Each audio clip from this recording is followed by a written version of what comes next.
Hello world, my name is Max Stein and I love video games. I'm the Mega Buck. I really love Mega Man.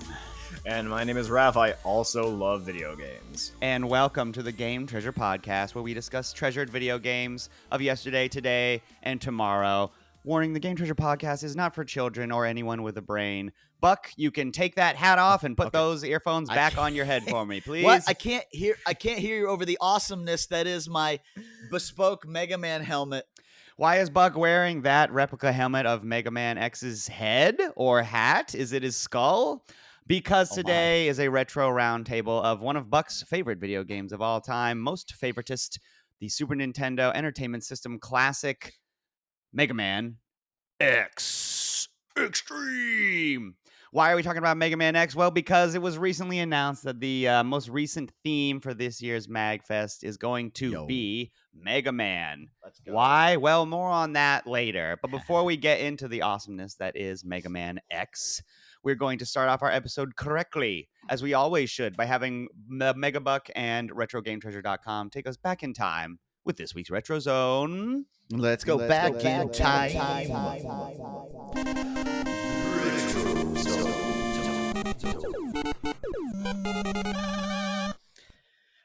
I'm going all the way back. Like all the way back today to a console that we don't talk about a whole lot. To a game that was really popular on this console with a really famous commercial. And that is Pitfall for the Atari 2600. Jack Black. Okay. One of Jack Black's first appearances, first acting gigs. He was like 8, and he's in the Harry Pitfall commercial for the Atari 2600. You could see him on like Conan, like reenact it because he still remembers like the lines from the commercial. He's a cute little safari boy. Yeah, and now he's like a freaking member of ZZ Top, and it's kind of funny to see the two side by side. Now he's Steve from Minecraft, is that I think you mean. Sure. I think we've come full circle, right? Yeah, Right. Don't deny me this.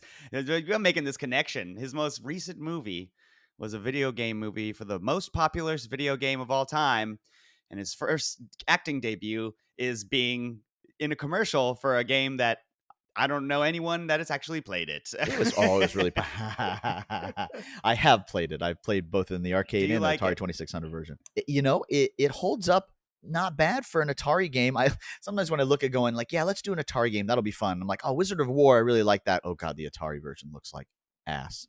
Let's do like Warlords. I don't even know what's going on right now. I'm looking at this, and then of course the infamous Pac-Man for the Atari 2600. Right. This one, it's kind of funny too, because on the cartridge itself, you guys that are watching Spotify video can see most of the time these were just completely that, and it just had the name of the game on it. This actually has a screenshot of the game on the cart, which is pretty cool for this generation. That didn't happen very often. But this was a pretty well-known one as well too.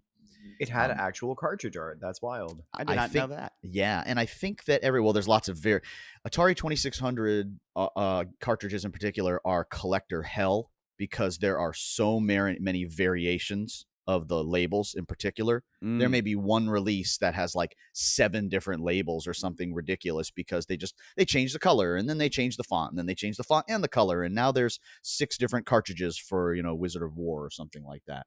There's no standard back then. Literally, they're just making up as like, I don't know, make it a different color. Maybe people will like it if it's red. Zero standard. Fun fact, this game was made by Activision. Oh, wow. I also did not know that. And I didn't realize they were that old. I think everybody that owns the Atari 2600 probably owned this game, just because it was very well known that it was a pretty good game on a console that only had a joystick and one button. It's back in the day when every developer was an indie developer. Activision was an indie developer back in the day. Damn right. Yeah, one of the first real adventure games, really feeling like you're going on an adventure. You had these nice little bite-sized snippets of level here, and you kind of had to choose if you went to the top or the bottom. And the example in here, you've got swinging over you've got a snake, 3 crocodiles on the top, and I think a log at the end, and then the bottom you've got a scorpion. So good luck. Well, that's fine. Kid. Xbox just put out this thing on Game Pass that's a collection of retro games, quote unquote. And I was like, come again? And I clicked it, and it turns out it's like just Halo. A bunch. Well, I thought it might be. Then I was like, that might be cool. But instead, it's just a bunch of fucking Atari games and like a Coleco Vision games and Coleco Vision. Coleco, whatever. I was like, no thanks. But for Fun. anyone who does collect Atari games, Yeah. if you don't have a copy of Pitfall, you're probably missing the best Atari game. So go now to www.retrogametreasure.com. Yeah. Start your subscription up, and you can secure yourself a copy of Pitfall for the Atari 2600, right? Yeah, baby. Correct console? Does it stand up to ET? Yes. Much better than ET. Holy shit. Yeah. Yeah. But not as good as the game that we're about to talk about after this break. See you on the other side, you Reploid scum. Just last night, I was lost in the jungle with Pitfall Harry, surrounded by giant scorpions and man-eating crocodiles. Here we go, gentlemen. We are here to talk about Mega Man X. I was very, very pleased when Buck sent us the link in the Discord letting us know that Magfest had chosen Mega Man X as its theme, because I was struggling to find we needed to do a retro roundtable. We hadn't done one in a long time, and I was like, what game do we play? Off the top of my head, I was just like, Mega Man X, I'm on the last level. Raph hasn't played it very much. And then like a day later, Buck was like, guess what? And it was like, oh, perfect. Let's talk about it. So, made by Capcom, of course, December 1993 in Japan and 1994 in the US. That's January, so pretty close. Mega Man X follows a character just named X. His name is not actually Mega Man X. I mean, in the credits, it's you as Mega Man X, but his character's name is technically X. He's the last android that was created by Dr. Light, who you know from the original Mega Man series. So this game takes place like 100 years after this original Mega Man series that we all know and love.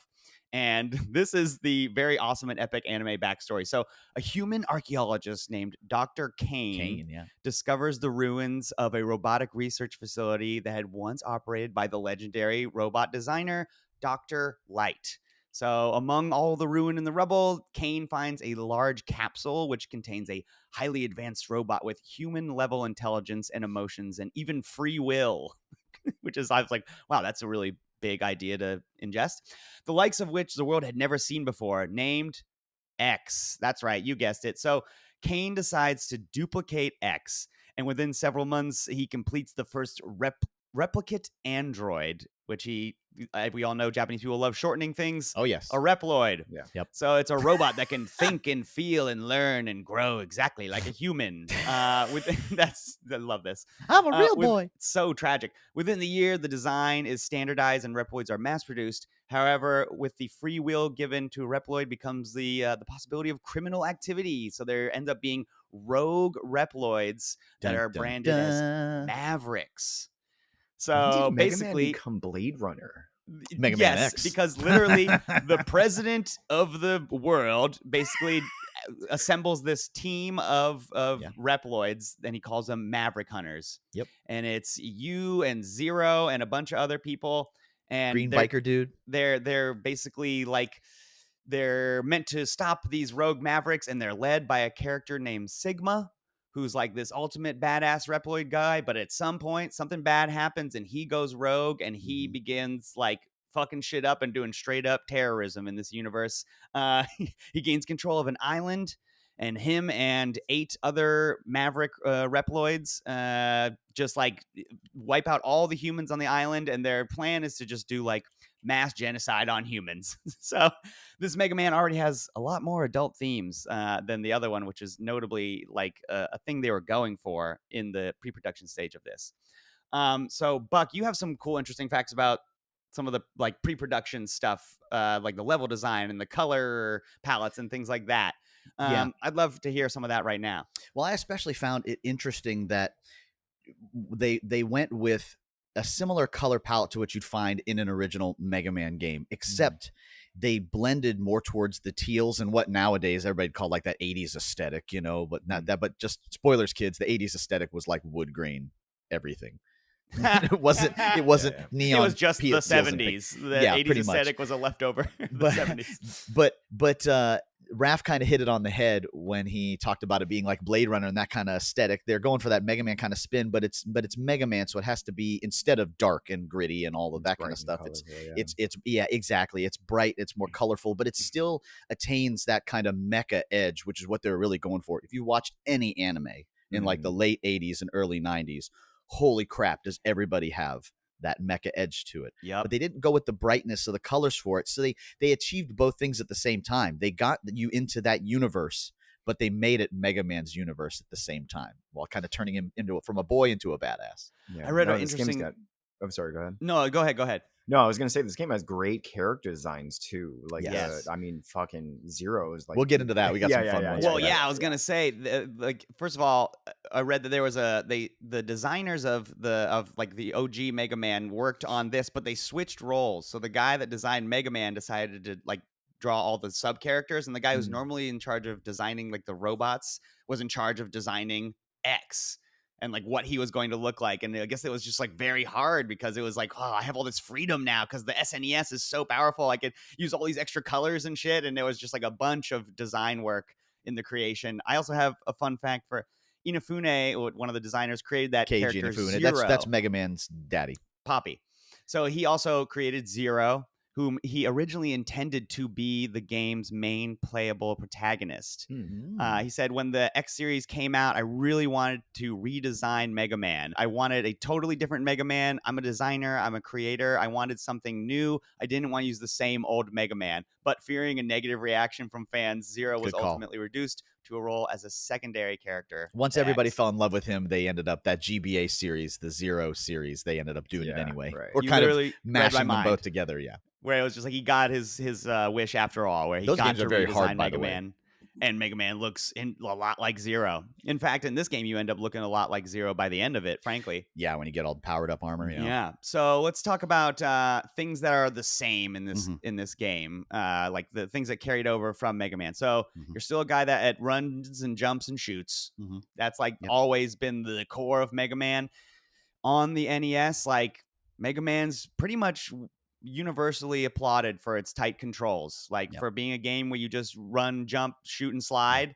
Like it's really tight. You do slide in this game, but I should mention that you don't get to until after you've acquired a piece of robotic armor. More on that later. But once you've completed the introductory level, you're given the choice to go to 8 different levels. So that's similar to Mega Man. But you may have just heard me say that there's an introductory level. But we'll get to that and the differences. So the 8 villains of this game are Boomer Kuwanger, Chill Penguin, Sting Chameleon, Armored Armadillo, Spark Mandrill, Storm Eagle, Flame Mammoth, and Launch Octopus. And this segues perfectly into the differences because I just named 8 people that aren't named Blank Man. Yeah, they're animals. Blank Man. Where's David? I love that movie. So this game they chose to forego the man moniker that they normally like preface all or what's it post whatever. It's always like suction man, lizard man. So instead they were just like fuck it, animals. You know what I'm saying? Yeah, sure. It's cool. It's cool. They give them all different shapes in the design as well. Like since they don't have to be guys. Like Flame Mammoth is a fucking huge hulking guy, but then like some of them are sleek and small. So and that became a staple for the series too, to go with animals for the Mavericks instead of the Mans. Would you kids like to know what the fuck a Kuwanger is? Yes, please. Actually, yeah. They're all animals, right? But what the hell is a Kuwanger? A mandrill is a type of monkey, by the way, in case you didn't know. Right, yeah. That one I look up, So the Japanese word for stag beetle is kuwagata. And the American word for boomerang. So it is a play on words of both stag beetle and boomerang. Oh, that's fun. Dope. Okay. I never knew that. And he is a beetle guy. Duh. Yeah, he's a beetle guy with the pinchers that turn into boomerangs. Yeah. So other things that are different about Mega Man, I already said it. There's an introductory level that you get to play before you jump into one of the 8 levels. And that sounds like small, but it's not. No. It super duper helps with the design of the game. Yes. There's a great the guy who does the sequelitis videos. Oh, he did a great video about the first level of Mega Man X. Go look it up. Is that the one with the Mega Man? Yes. Oh, Shut up. Yeah, that is very famous. It's a little dated, and it's perfect for this scenario. It is. It's perfect. To paraphrase what they're saying, like the obstacles in the level are just like the whole thing is designed to just like teach you how to play the game without saying anything. Yeah. without giving a pop-up that says press A to jump, press B to dash. Like, great it doesn't. level design for sure. Like that's great game design in general, is just like allowing you to organically discover the controls. Yeah, you get to a cliff that you cannot jump across, and when you come to the decision that you have no choice, you miss the jump and you learn about the wall cling and the wall climb. And it doesn't say to you, jump across this chasm and cling on this wall. You learn it by hitting the wall, sliding down the wall, which you don't die. They put a platform at the bottom, and then you go, hey, wait, I just slid. Oh, I can jump on walls now. That's a new Mega Man thing. Right, so you jump on the wall and you go, how do I make myself jump? And then you mash buttons and you go, oh, I can jump off the wall back onto the wall. And no one had to tell me. Yes. No the way you guys described that, this was the first time I ever played this game was this week. And that's exactly the thought process that I had going into it. I was just like, oh shit, like how do I get across this? I jump. Oh shit, I can wall jump. That's awesome. Yep. It's cool. that moment happens right after you fight this big bee thing.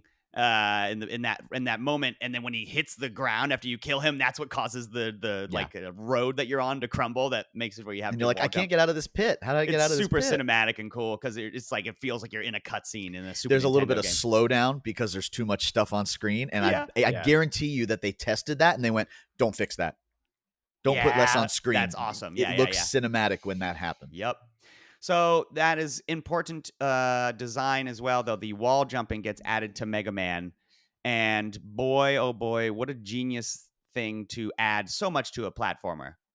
Mega Man is already famous for its tight controls or whatever. So now it's just like, now you can jump off walls. So if you're the person who's trying to like design a Mega Man level, you're like, oh, wow, that gives me a lot of room to play. They also invent, this is also a small thing, but slanted levels. Because you can dash in this game, like not just like in regular Mega Man, you can like crouch and dash under like crevasses and stuff like this. But this, you can just do like a standing dash. And so you'll note that some of the levels have like ramps for the first time in Mega Man. And that allows you to do something like a dash and then gain verticality without stopping you by hitting a wall. You don't dash into a wall and then jump and then dash. Since the level's slanted, you can just like... It makes the levels flow a lot better. That's an incredibly difficult thing to do from a game design perspective because of the way that most of the time hitboxes work in these games. You have to like kind of figure out how to get everything to slide. I mean, I guess back in the old days, you just had sprites that would be drawn on the screen as opposed to like physical objects. But yeah, slanted anything is like, that's peak. That's difficult to make right there. That's wild. It's especially difficult because this game also differs from regular Mega Man because the levels are one continuous level. Right. Because OG Mega Man breaks the level up into screens. It is a screen by screen scrolling situation. You get to it's basically an obstacle course screen, and you got to clear it, and then it'll go whoop, and then move to the next obstacle course screen. Especially when it's vertical, And so this game was really the first one where it's just like there is no break. You're just fucking going, baby. You're just like zooming up, down, left, and right, like doing crazy shit, like movement wise. Not only because of the dash and the jump, which you can combine to like do crazy leaps, but also because there's like big mech suits that you can get in this game. By the way, thank you. Which really so fucking kick ass. Literally like are so good. A Gundam fucking. It looks like one of the Magitech armors from Final Fantasy VI. That's exactly what it looks like. It has like the big fists or the big spike fists or whatever else. Speed running in this game is absolutely insane. I actually got to see, and I took the boy when he was really little, got to see Caleb Hart live do a Mega Man X, which he's a really famous Mega Man X speedrunner. Still Twitch streams to this day, but that's where he kind of got his start, was streaming a lot of that. The another thing that changes in this game that stays in the Mega Man X series is the addition of collecting armor pieces that you add to Mega Man X's fucking body. And by the end of it, you look so fucking kick ass. You look like the main character of Ronin Warriors after he gets his evolved armor or whatever. Magical.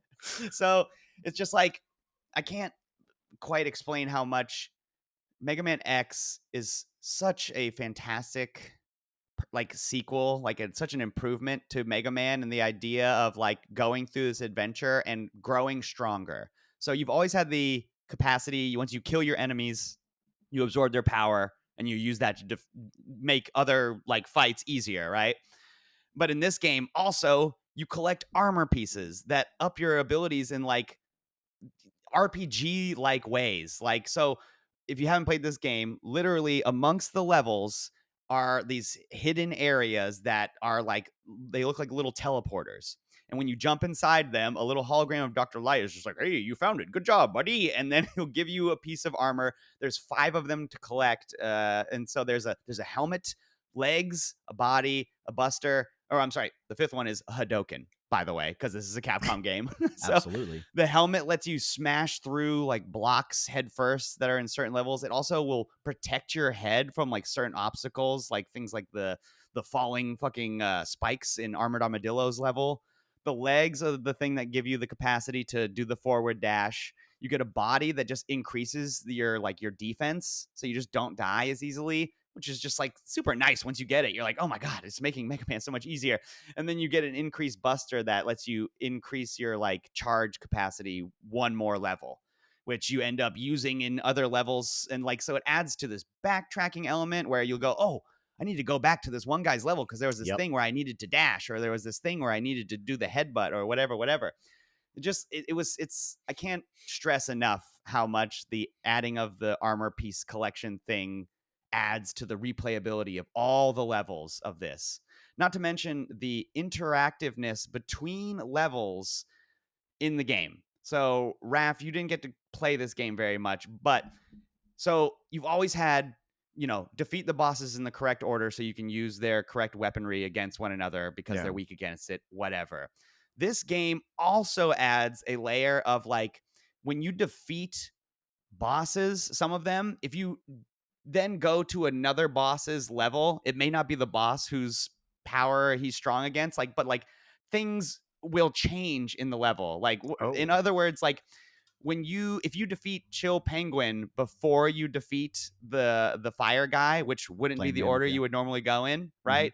But if you do that, his level, which is normally like a giant magma pit and all the obstacles are like magma spouting, all the magma is frozen over. And like the same thing happens where if you defeat Storm Eagle before you fight Spark Mandrill, like Spark Mandrill's level is like a power plant, but if you defeat Storm Eagle's level, which is like a giant airship, the airship crashes into the power plant, and then the power plant has no power. So there's like 80% of the obstacles don't exist, basically.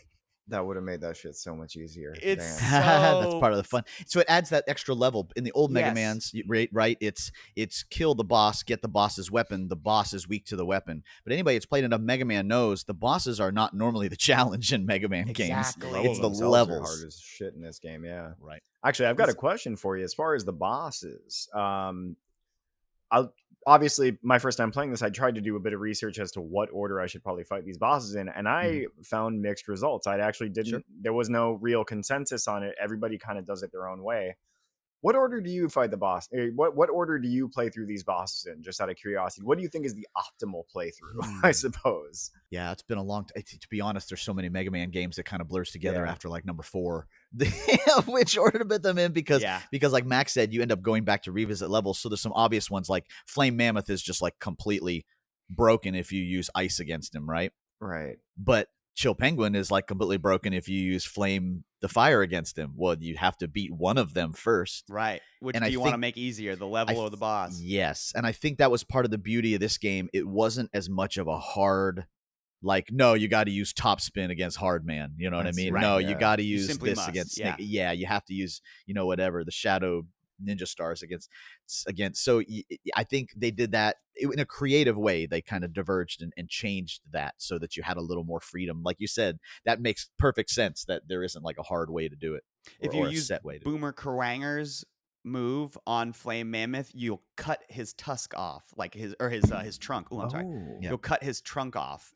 Or does it do that? It does it to launch Octopus for sure. It does both. Yeah, cuts his tentacles off. So it's just he can't launch his missiles at you. So many extra cool interactions that this game does. But his weapon is best against Sting Chameleon because he constantly spawns above you, and if you're jumping up when you throw the boomerang, it curves up instead of down. Boomer Yeah, Kuwanger sounds like the weirdest sex toy. As Like, a I don't kid know what growing up, it is was the way like, you I don't say get it. They're animals. What the hell is a Kuwanger? I didn't know until I was an adult, Kuwanger and I learned some Something goes in your Japanese butt. that what the hell a Kuwanger. Well, that they made up the word, but Yeah. I wanted to talk about an interesting thing that happens here in the Mega Man timeline, not in the universe, but in Okay. here in the real world with the rest of us. Oh, interesting. IRL. Yeah, So as a kid who was a Mega Man fan, right? Like Mhm. most of us, by like Mega Man 5 or 6, the interest had waned a little bit. And Mega Okay. Man X coming back out got you really excited. The Super Nintendo was all the rage, and it had all that, and it had Mario and all these others, and so you were really excited about a new Mega Man game and changing him and making him look like a badass. Because you're a preteen now, and you want your hero to be a badass, and that's Yes, you why do. Sonic's so popular. Yes. So here's what happens in the States. This gets a little convoluted because Japanese release dates and American release dates, right? Mhm. Uh-huh. We're back to the Transformers and Optimus Prime dying and the Japanese not knowing about it. Yes. So Mega Man 6 for the NES, the last NES Mega Man game, comes out in Japan at the end of 1993 and at the beginning of 1994 here in the States, like 1994. And here's the thing that's a little wacky. Mega Man X comes out in the States because there was like barely any Japanese lap over time in January of 1994, which means Mega Man X beat Mega Man 6 Yes. to the States by a couple of months, right? Yes. To further convolute this as a kid trying to figure out the Mega Man stuff, the villain in Mega Man 6, his name is Mr. X.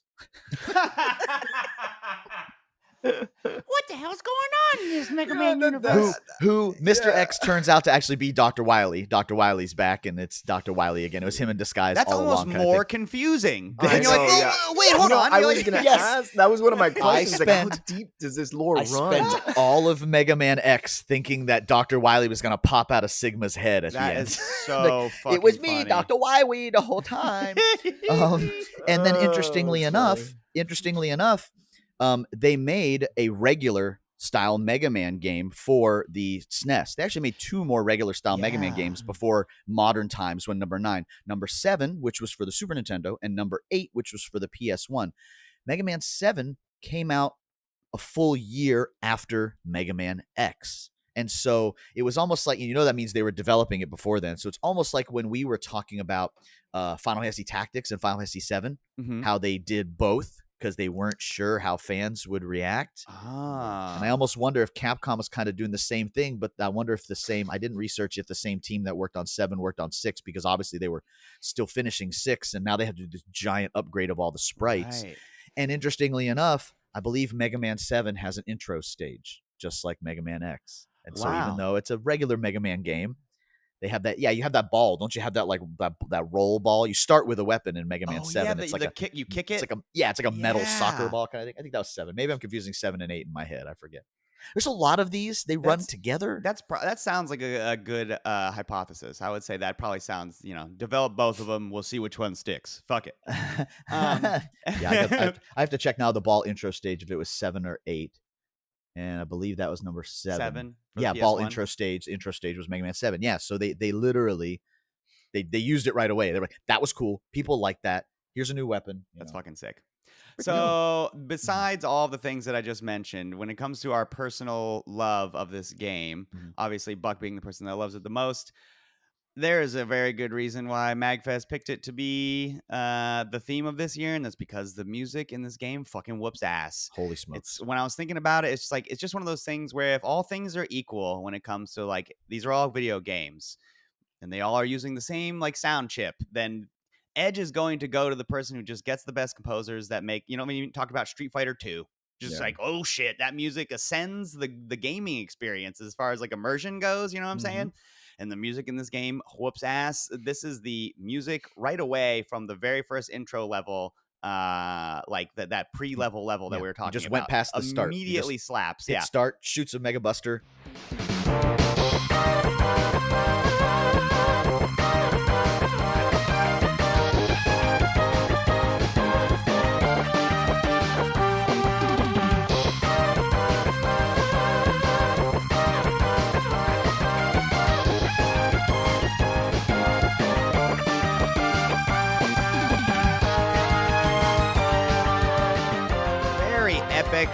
adventure-packed arrangement that goes for a hot second. I want to try to have each of these play to their first set of 8 bars, but some of them go quite long. I mean, this song is very, very nice and immediately hooks you into the vibe of fucking Mega Man X. If you have never played a video game before and you tell someone to tell me what action video game music sounds like, that's what I would pick. That's what I would say. Yes. That's action video It's game, very fair. Music. That's so. It gets even crazier and more action packed, though. I have several songs here. Let's see. Let's do the first time you meet Zero. This happens. You're getting your ass kicked by this guy who doesn't have a health bar, and you're like, I don't know when he's gonna fucking die. That B thing before didn't have a health bar. It's this guy in a big mech suit, and he's beating your ass, and then out of nowhere, this blonde-haired, clad fucking guy comes through with a sword and saves you, and this is the music that you hear. I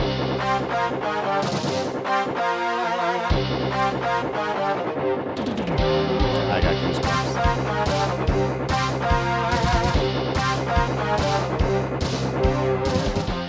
It's just trying to replicate a thrash metal,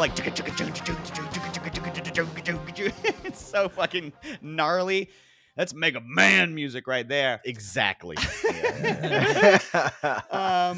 The level for Storm Eagle is a really fucking amazing ass tune. Bird.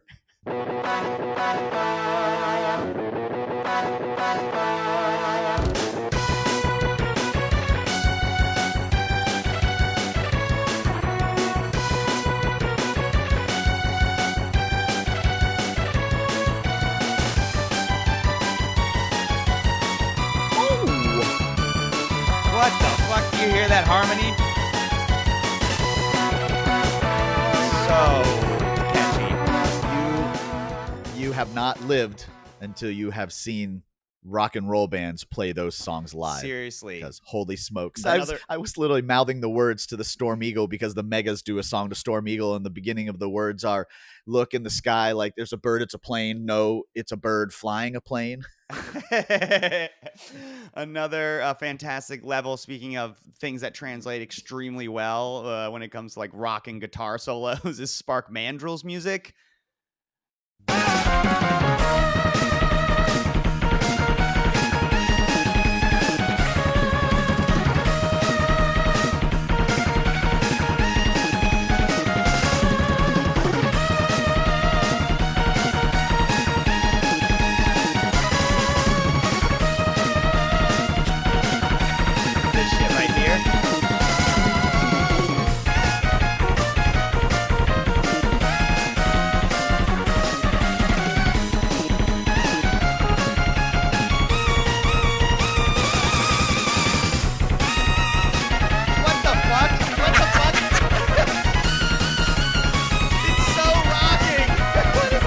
Iron Maiden's The Trooper meets anime.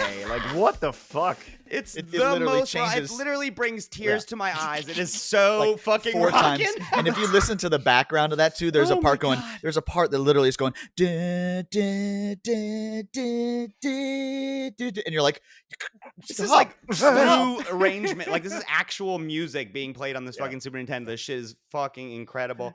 Oh my god, it literally makes me cry. The last one that I wanted to play, which I was listening through them all, and I was like, this one's also really good too. And it has a different vibe, but it's also really dope. It's Chill Penguins music. Oh yeah.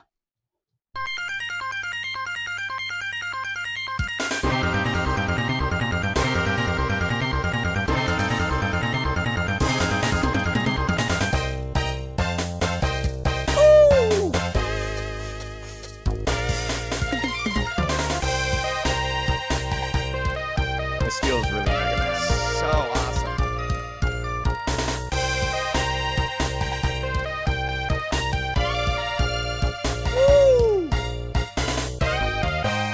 So fucking anime. Yes. You're literally playing an 80s anime. I know this game is just pixel art, but I'm sorry. I remember Buck playing this for the Super Nintendo and being like, this is an anime. This is fucking crazy. Yes. I mean, the sprites in this game are gorgeous and pretty big, so it looks really nice. It sounds really nice. Oh my gosh. Man, what an excellent 110%. Yes. It's like we talk about video games being a complete package. And that was just it. They tied Mega Man already really did that, right? Mm-hmm. But they like yeah, said, they already had good music. They just said, hey, now you're playing with power, superpower For real. They just man. Yeah, welcome to the Super Nintendo. 1 in a million soundtrack, just like nailing it perfectly. Like I said, like Street Fighter 2, where you're just like, yep. Yeah. You did it. You did it in one. Holy shit. It's good crazy. Old Capcom sound team, man. Yeah, dude, Capcom sound team. Capcom. Mint. Right there. Oh man, that is all I have on Mega Man. Buck, did you have anything else as far as our experiences? I've talked about this before. I do like Mega Man X. I think it's one of the best games for the Super Nintendo. My only gripe is that the last, like this, when you get to Sigma's Island, it's like a 4-piece level, and the first three pieces are actual level. And like Buck said, the difficult parts of Mega Man are the levels, not the bosses. Sigma himself, I watched somebody beat him, and I was like, he doesn't even look that hard, but his level is so fucking difficult. But can you get there? But each level is designed with such beautiful, interesting ideas as far as all the enemies, how they look and how they're themed to the animal and or the element of each thing. It's fantastic. Buck, do you have anything else you want to gush about with this game? These games, Mega Man and Mega Man X especially, I mean, they completely spawned like a sub-genre of video game bands, right? Like I've seen the Megas live a couple of times. They literally just cover Mega Man music and put words to it. Like yeah, and their harmonies and their arrangements and everything else with their synthesizers and whatnot, to see them live is just awesome. I'm pretty sure that they're going to be at Magfest again this year, so fingers crossed, because I saw them a couple years ago as the Belmonts, which is their spin-off Castlevania band. But if you guys have never seen or heard me talk about, you have before, if you listen to the podcast, the Proto Men and the existence of that band, which is basically an entire band that just spun off of Mega Man music, but completely took the Blade Runner spin to it there, Raph. You guys saw me playing. If you turn on your Spotify video, kids, if you guys didn't see me earlier playing with my toy Mega Buster that I have here, this Mega Buster is signed by, except for all the Proto Men, except for their newest guitarist. Hell yeah. It's signed by all of them. So it sits in my display case here, because it's got everybody. It's got the Gambler and Raoul Panther and Reanimator and all the members of the Proto Men are named after like 80s shit. They literally have a band member called the Reanimator. Right? That's amazing. Oh my gosh. Well, I think that's all we have on Mega Man X for today. If you haven't played it, go to www.retrogametreasure.com. Try to secure yourself a copy of Mega Man X. Is it reasonably priced, or is it outrageously priced? The first X we do get in from time to time. If you have a really nice mix of games, here's my advice to you kids that have Retro Game Treasure and want to be able to get the nicest mix of games possible. The more consoles and the more options that you give us, the better we can be with stuff. Our box value is around $40. That's what you pay every month, and that's what we shoot to get for you every month. Mega Man X is like a $30-ish game. So how do we get you 3 to 5 games when one of the games is $30? Well, just a couple weeks ago, we showed off Ice Hockey as one of our retro zones. That's like a $5 game. Now, all of a sudden, we're working into that budget, and we're making that all work for you. The second and third Mega Man X games are very expensive in the States. I'm lucky enough to own copies of all 3 of them, but I think my third one is actually an import because it's so expensive over here. But there's that trick there. Mega Man X2 in Japan is only like a $20 game. Do you really need to be able to read to play Mega Man X? He's got a point there. And so if you really want to experience the sad and tragic death of Green Biker Dude for yourself. No, not Green Biker Dude. Yeah, right. You don't. Then will suffice. That's right. So try imports. Try imports with your Super Famicom imports with the service to us too, because we can help you get some of those. There you go. The more puzzle pieces or the more Tetris pieces, or like you give him, the easier it is for him to fit that box. Right. Just learn some Japanese. You're good. You don't need any. Use the pictures, kids. Yeah. That's a Koanger. I know what that is. All right, I think that does it for our discussion on Mega Man. When we take a quick break, we will see you on the other side with our What Else You Got. See you there.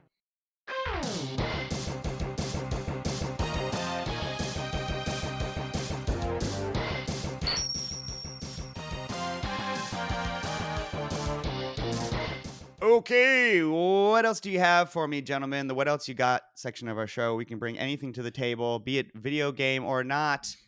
This week, guess what? We got our first listener fucking email. Hey. That's right. Thank you, person with the stones to email us. I'm Spartacus. What was his first name? You This can say his is first name is. Jim. Oh, from Jim. Okay. This is, you know what? Jim D. How about that? I don't want to, should I not? But, Jim D., you know who you are. You're listening to this. I looked up the name. He is a subscriber to Thank Retro you Game so Treasure. much for writing into us. And he wrote us a pretty cool question and a pretty nice email that I'm going to read now. It says, "Hi, fellas. I love the podcast and have listened to most of the episodes since I became a Retro Game Treasure subscriber a few months ago. Nice. I love the service and have gotten some awesome games along with the SNES mouse that I didn't know existed. Nice. With turning 40 this year, I've been collecting more of the games/systems I have played over the years. I have also been thinking of some of the weirdest things that I have played games on. I would have to say the most unique thing that ran a few games was the TI-83 graphing calculator. The calculator? Oh my gosh. That many of us of a certain age had to have during high school. Someone got a file for a game called Avalanche, where you were a little stick figure man and you had to dodge icicles that were falling and you would speed up until you got hit. It was a simple game, but was a fun one to play during class. One guy in school had a transfer cable that we could copy the game over to other calculators. That kicks ass. That's awesome. After a couple of weeks, we all had the game and would compare high scores. That's how viruses spread. Yeah. I believe we also had a brick breaker game as well. So my question would be, what is the weirdest/most unique hardware that you have played games on? Keep up the good work. Thanks, Jim. Thanks, Jim. Thank you, Jim. And for me, first of all, I had to use the same calculator in high school. I'm not quite 40, but I also had to use a graphing calculator, and I also remember using it to play games. And didn't you guys have like Pokemon by then, though, on there? We did. Which on that thing. No, actually, not on the. They didn't have a Pokemon but there was. I was trying to think. There was like a platformer that was like someone cloned Mario essentially and put it on a TI-83. Yeah, was it like Mario Land or? It basically felt like like a Mario Land Game Boy equivalent. I mean, obviously it was on a calculator, so it didn't look anything like Mario. But I'm just saying it was good enough for us. But my honest answer to this, because I wanted to also mention that in high school we evolved from playing the TI-83 because I had a very timid math teacher in the 12th grade, and we would just play the DS in her class. Like me and my friends would just use our DSs and play Pokemon. This is a calculator, ma'am. You're just old. You don't know. Hey guys, can you put the games away? And we're like, no. And she was like, no. We all had A's and B's and shit already, so it's like we're not failing the class. So we just want. Are you doing your job? Shut up, sit down. But to answer the question for me, actually, I don't have a very interesting answer that I've ever played a video game on, an obscure thing outside of like, do you remember the VMUs? They had video games on them. That's like true. Whatever, like the Taiga video game, little Tiger ones. I almost brought one of those just for fun, but they weren't super. They were pretty common. I think the most interesting thing that I've ever played a game on was I don't remember its name, but I went to this pinball convention with Buck once. And this, I don't remember if it was like a recreation of an old thing or it was like an invention of a new person, but it was like an analog video game. So it was a box that had like 6 lights in it. And then in front of you was a series of 5 buttons. And the buttons would either turn on or off like certain like the first button turned or flipped the first and the third light, whether they were on or not, whereas this button would flip the third and the second light. This one flips the 5th, the 4th, and the 3rd light. It's a Resident Evil puzzle. It's like a puzzle. It was basically just a logic puzzle that was like just the only interaction, the only interface that you had was these light bulbs. Then you had to learn the sequence of events. So that is to say, like, which order do I press these in by experimentation? You had to like figure out, what does this button actually fucking do? Okay, it turns this 2 on and turns that one off. And then this one did it. And man, me and my buddy David sat in front of that thing for 40 minutes just trying to be like, fuck, okay, no, hold on. Oh shit. And the whole thing is timed, by the way. Like it gives you like a minute or 2 to do it. I don't remember its name, but yeah, it was a very interesting artifact. I guess the only thing I could really call it. But it was that pinball convention that you it was at Free Play Florida, probably. Free Play Florida. Yeah. So that would be my answer, Jim. Raph, what's your answer for the strangest thing you've ever played a game on? Not a lot. I got a couple of things. So you mentioned those cheap like dollar store consoles that basically you buy like at a Dollar Tree or whatever. Mhm. I had one of those, and it was just a N64 controller that somebody had hardwired like 500 games into. You mentioned earlier nobody's ever played Pitfall. I played Pitfall on that piece of shit. That thing had like 500 games. They mostly all sucked ass. But I played Pitfall on there, and I played a lot of Joust on there. I guess the second thing is really not so much a console, but it's like where we played it. Me and my friends used to go and break into FIU, Florida International University. I'm from Florida, obviously, and we used to sneak into the big lecture halls and hook up a GameCube to basically what is essentially a movie theater screen, and we would play Super Smash Brothers on a movie theater screen. I've told that story before, right? Where I got to play Steel Battalion on a movie theater screen. That's a fucking incredible. Eric Reese and the AFO crew back in the day. Really the closest thing I have to like a weird thing that I played games on, honestly. Yep. Now I know Buck's got some good answers for this question. I got some fun ones. The first one I've shown off before, but I'll show it off again, and the weird one would probably be playing Smash Brothers on my Magfest swag. That is so fucking impressive. Video kids, if you're watching here, this is actually playing the game right now. Literally, that's me. It's me jumping on Final Destination, playing the 3-character Smash Brothers game that they put on this little battery-operated handheld, which had like near-field Wi-Fi. You could play against other people on this. I knew you'd bring at least one Sludge, if not all of them. I know, because literally we got a couple years ago Doom, and there was the Super Metroid one. Last year's had the chili dog garden. And has the chow, which means I might be getting a Mega Buster with a Mega Man. My God. I know, right? I didn't even think about that. Mac's gonna have to go to Magfest this year. We actually had someone comment on one of the shorts for that. I made a short after your swag you were explaining, and someone that made the swages comment on it. Like, that was me. I helped make those. Yeah. That's awesome. Yeah, cool. They have a whole engineering team. I think when I showed off the chili dog one, it had the little Dr. Garbotnik add-on from. That was someone from the engineering team that ran into me in the room when I was buying CDs from some of the bands and put the add-on on there. Cool. The other one is actually made for games, but most of you out there have probably never played it, let alone ever seen it. And that is the Sony Pocket Station. Oh, fuck yeah. I didn't know you had one of these. I do. I bought this in two Japan trips ago. I bought one of these because it was like less than $20. Oh, wow. So I own a Sony Pocket Station, and the weirdest thing that I have played on it is the Chocobo World minigame from Final Fantasy VIII. Whoa, how does that work? If you have the PC version of Final Fantasy VIII, you can actually play this as well too. So if you had a Pocket Station, and these were only released in Japan, so only the Japanese version of this supported it, and the remaster does not have it or support it.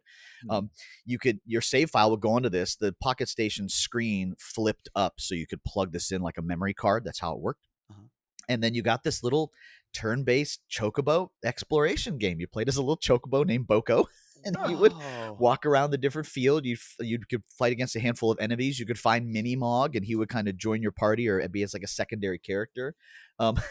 It's got like an overworld map and everything. Kind of, sort of, yeah. And the cutest thing is there's a little animation for it. The way to restore Boko's health is by watching TV. Oh, cool. And so it's just little him TV smiling with the Japanese eyes, like smiley eyes from anime, like going, and watching TV and so happy, and he gets his HP back from that. So you have this whole little, literally, side game that you can play on this thing. There were a handful of games that this supported in Japan also, but of note, that's the one that I've gotten to play. That's awesome. Yeah, that thing's rare, aren't they? They have definitely gone up in price since I bought this one. Hell yeah, dude. Fuck yeah. Those are probably the weirdest ones that I played on. If your question was, have I ever played Doom on like a pregnancy test or a McDonald's kiosk? No, I have not. You had a little tiny Doom controller just the other day when we were doing our Doom episode, though. That's I saw that little chainsaw. Yeah, that's my swag from the Doom year that they did that, and it has a little mini Doom game, but it's music based on it. So yeah, sick. I guess I do have a whole handful of little things like that. I knew you would. Yeah. Well, Jim, there you go.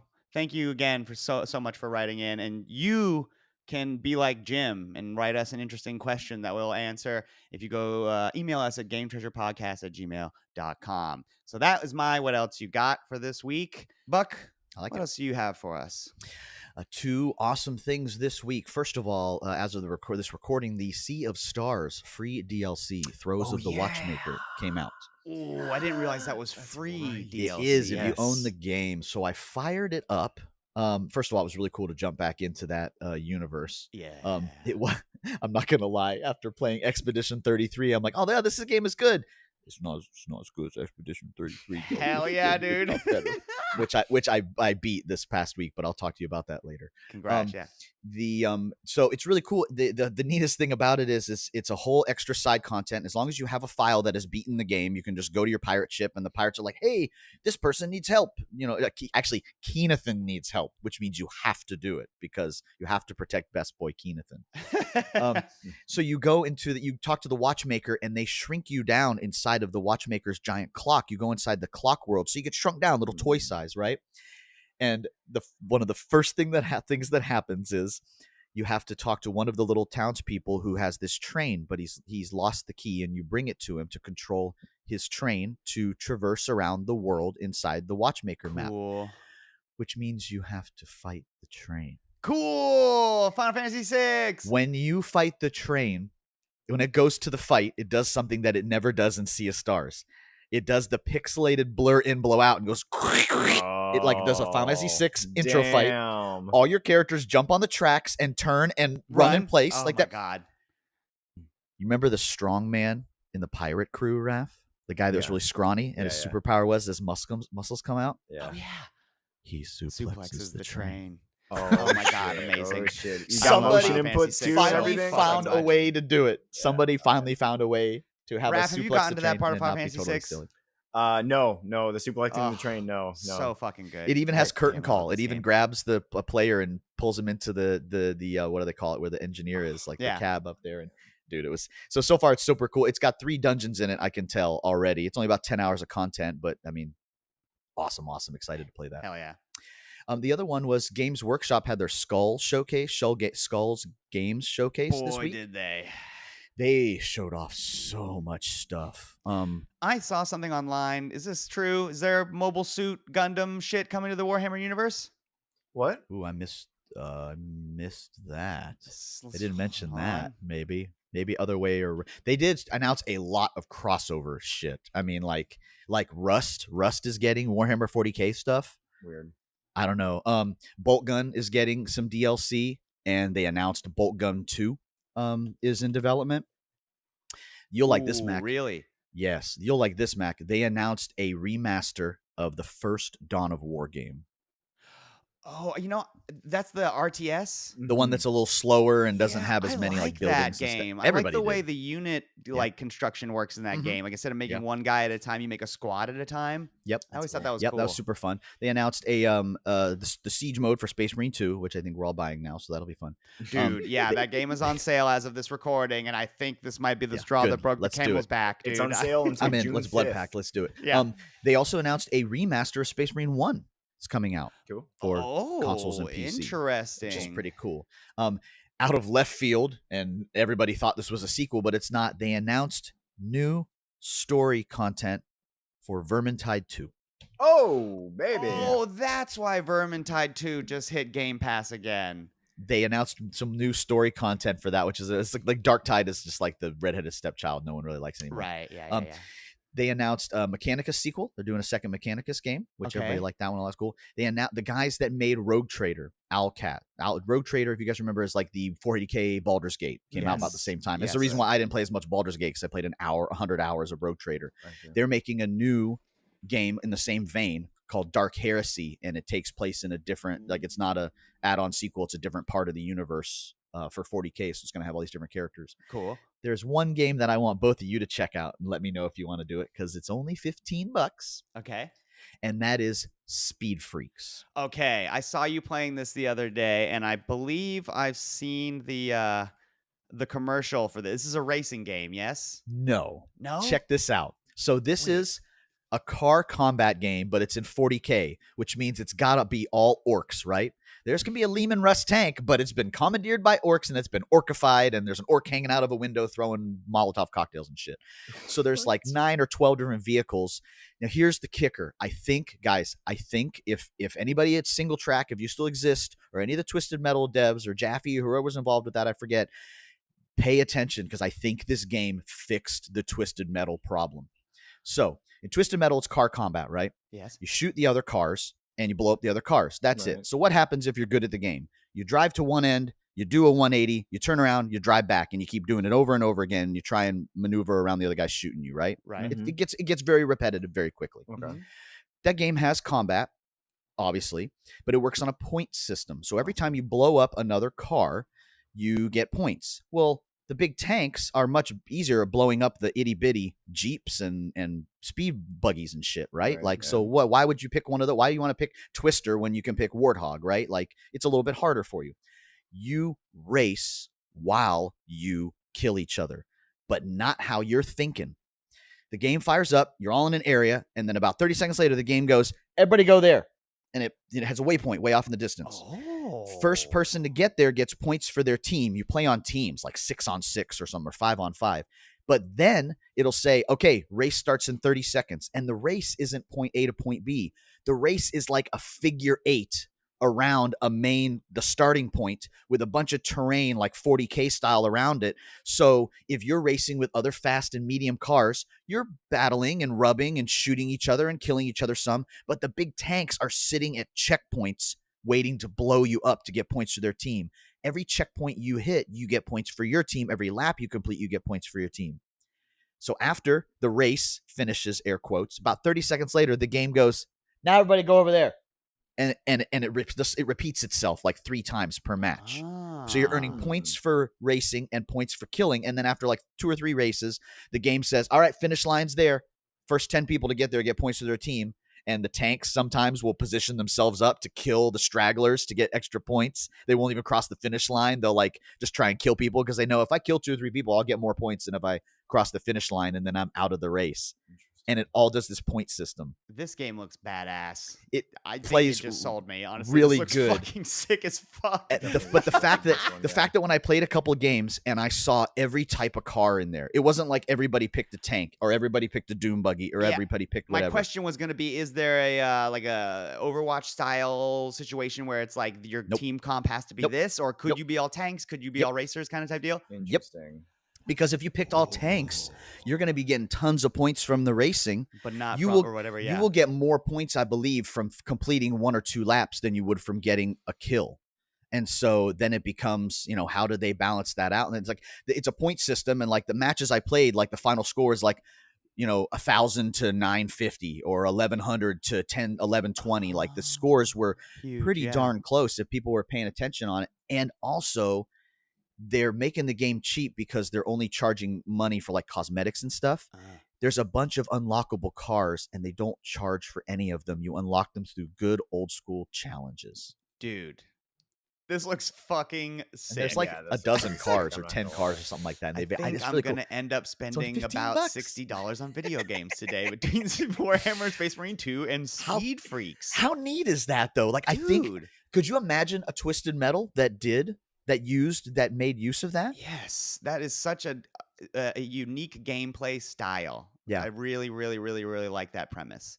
This sounds like it would be like a side mode of that fucking what's that Mad Max game or something like that? I was gonna say Yakuza, but this looks awesome. Yes. This is fantastic. Hell to the yeah. And it is beautiful. Yes, it is a beautiful game. Hell yeah. All right, cool. Well, I'm going to go get that. You should too. Raph. And I'm wearing my Warhammer shirt. What else do you have for us this week, sir?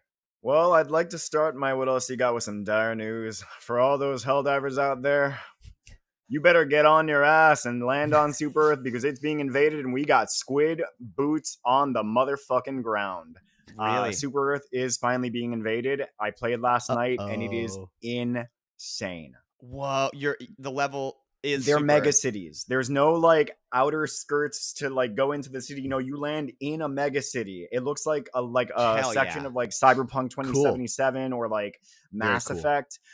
Dude, I like that they led up to that. Yes, that they didn't jump straight into it. They led into it. Crazy. I like that. They slowly have been leaking the concept to us. I noticed it from the very first day I played that Super Earth has a percentage on it for capturing. So I was like, oh shit. From the very first day, I was like, they could capture Super Earth. And currently that is what's going on. The war is not going well. I'm not going to lie, guys.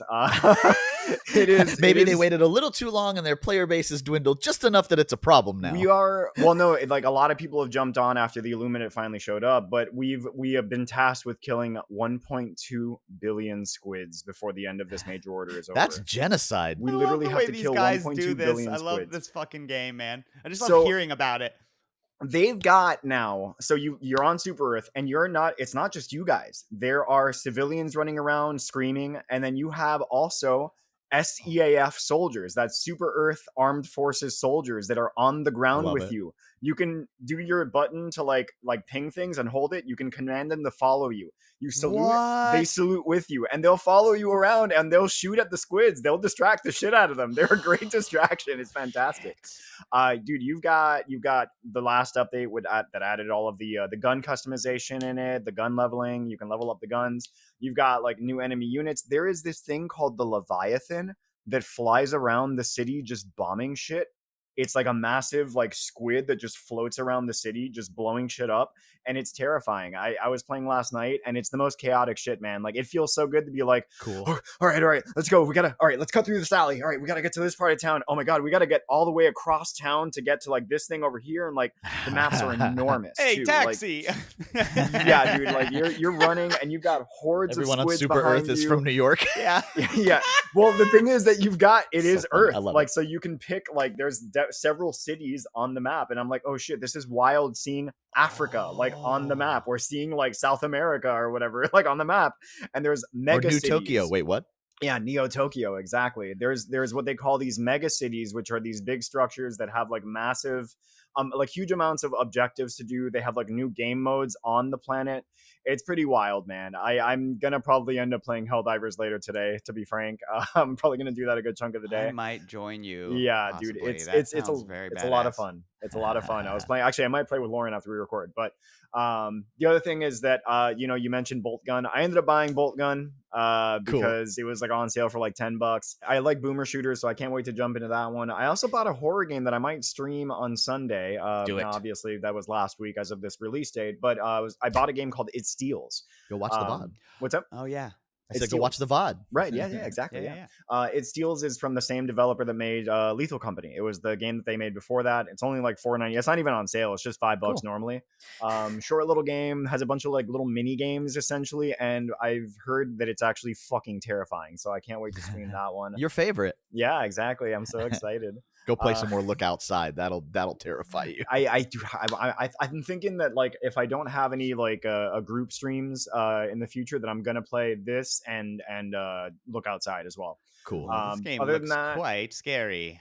Yeah, I'm dude, not that gonna game lie is really to you. scary. This is... I've been watching more JoJo's, watching more Gundam Quucks. Those are fantastic. I did a lot. It's gotten good, huh? Quucks has got some good little Quucks, twists and turns already. Dude, that 5, second 6, 7 episode, episodes in. holy shit, that was amazing. Yeah. They lure you into a norm by episode 5, and by episode 6, 7, they're like, nope. Yeah, I'm on. I want to say episode like 4 right now, 3 or 4. I'm about to watch episode 4, something like that. I think and I'm 7 really just came out. excited to keep watching this show. So the main bulk of my What Else You Got is a game that I played a little while ago called Haste. This is developed and published by Landfall, and it was released on February 24th of 2025. This is the best 3D Sonic game that I've ever played in my life. I was looking at this game you've never seen Freedom Planet then. This is essentially... No, you got to see this that's game, 2D Buck. though. You got to, yeah. Okay. Yeah, What's it this called? is basically a 3D Sonic game. Yeah, it's called Haste. All jokes aside... It's a roguelike Sonic game. Right, exactly. All jokes aside, the game, it gets the speed and momentum down. Like the feeling of running through these maps and then like executing a perfect landing, which is how you kind of build momentum, feels excellent. I mean, the gameplay basically consists of various like running trials. You're doing these sort of like timed trials. Some of them are timed. Sometimes you enter these things called shards, which are like kind of like collapsing worlds, and you have to... it turns into like almost like a, what was this game, the card game that we fucking Inscription, or like the map for that, where it kind of like forks off into different. Don't you tug at Mac's heartstrings? Different sections. It's in the trailer, and I was like, oh yeah, right. I'm gonna play this. You basically have to run and do like each section of that until you get to the end, and there's a final boss. The boss fight was pretty fun. It's a fun little game. I might actually fully buy into it. I would say definitely an 8 out of 10 just based on the demo. It was a lot of fun, man. But that's what I got. I got a lot of stuff, but that's it. That's all. Hell yeah. Haste on Steam. Look it up. There's a demo. This looks sick as fuck. That's cool. Anyhow, that does it. That does it for today's episode. You've reached the end of another one, dear listener or viewer, you Brad and Bradettes out there. Thank you so much for getting here. Make sure to like and subscribe if you haven't already. If you are just listening to this on your favorite podcasting app, don't forget this is a video podcast, so you can take it out of your pocket and look at it. And might I suggest you go to our YouTube anyhow, just to see all our live like streaming and all the VODs that we have on there. I think they're on our Twitch too, but that's not really where we live. You can reach out to us, much like our listener Jim did today, by emailing us at gametreasurepodcast@gmail.com. Head on over to our merch store, which you can find at our linktree/the GTP. While you're there, you can also go to our Patreon, patreon.com//the GTP. And for just $5 a month, you can get some of our bonus content. We have our UFO 50 deep dive series up there, or you can just, give us $5 and then stop just because you want to be nice. That would be cool. You can find links to all that stuff and more, like I said, at our linktree/the GTP. We want to thank Crunkwitch for the use of our theme song, Clash of the Droids. They're going on tour. Make sure to check that out. If they're coming to a city near you, you should go see them and support them because they're nice.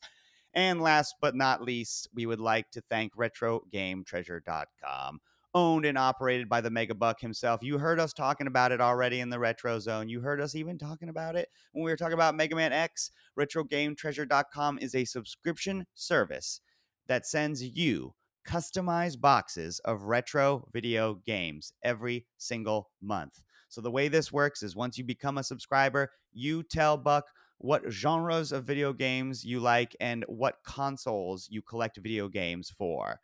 And then he painstakingly combs through his massive reservoir of video games to find just the right collection of video games for you. Each month, you get 3 to 5 video games for your collection to keep, to grow it. And they're going to be games that you like. And if you want to start collecting for a new console, RetroGameTreasure.com is the easiest way to do so, because you can just hop on over to his console shop page, buy a new or used console, then go back to your profile page, add that console to your repertoire, and then boom, he's packing those games in there for you. If you get in NES, like he said, every once in a while, he'll give you ice hockey so that he can give you Mega Man fucking X. Go to RetroGameTreasure.com now to start collecting games the easy way. Buck, could you please hit me with this week's list of new RetroGameTreasure.com subscribers? This week we welcome Matthew Patterson, Peyton Cox, James Singletary, Eric Romero, Alexander Surovich, and Vincent Izzo. Thank you so much for subscribing. It means a lot. But until next week, my name is Max Stein, and I love the Game Treasure Podcast. It's so bad.